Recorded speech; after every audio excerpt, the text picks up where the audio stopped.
যত্ন নিতে গিয়ে আমরা প্রায় অসচেতনতার বশে কিছু ভুল করে থাকি। এর প্রভাবে চুলের স্বাস্থ্য, স্বাভাবিক উজ্জ্বলতা নষ্ট হয়, চুলের গোড়া দুর্বল হয়ে পড়ে, ভেঙে যায়। কি সেই অভ্যাসগুলো জেনে নেওয়া যাক। কন্ডিশনার ব্যবহার না করা। হ্যাঁ, এটা আমরা অনেকেই ভুল করি। আমাদের চুলের স্বাস্থ্যের জন্য তেল প্রয়োজন। শ্যাম্পু দেওয়ার পর সেই তেল বেরিয়ে যায়। কন্ডিশনার মাখলে চুলে সেই তেল ফিরে আসে।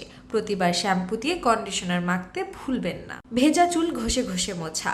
চুল ভেজা অবস্থায় ঘষে ঘষে পরিষ্কার করলে চুলের ক্ষতি হয়। এক কথায় চুলের সঙ্গে কোনো জোর জবরদস্তি করা যাবে না, বরং তোয়ালে দিয়ে আস্তে আস্তে চাপ দিয়ে পানি বের করলে চুল সুস্থ থাকে। ভেজা চুল আঁচড়ানো। ভেজা চুল আঁচড়ালে ক্ষতি হয়। পারলে চুল শুকিয়ে যাওয়ার পর মোটা দাঁতের চিরুনি দিয়ে আঁচড়ানো যেতে পারে। ব্লো ড্রাই বা হেয়ার ড্রাই দিয়ে চুল শুকানো।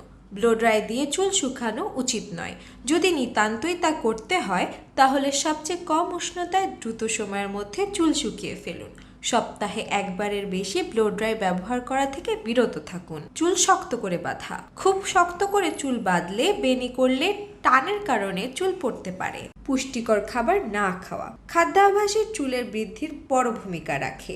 শাকসবজি, ফলমূল, বাদাম, ডিম, দুধ, মাছ ইত্যাদি খাওয়ার অভ্যাস করুন। আমিষ ও ভিটামিন সমৃদ্ধ খাবার চুলকে মজবুত করে এবং দ্রুত বাড়তে সাহায্য করে। পর্যাপ্ত পরিমাণ পানি পান করাও চুলের স্বাস্থ্যের জন্য খুবই গুরুত্বপূর্ণ।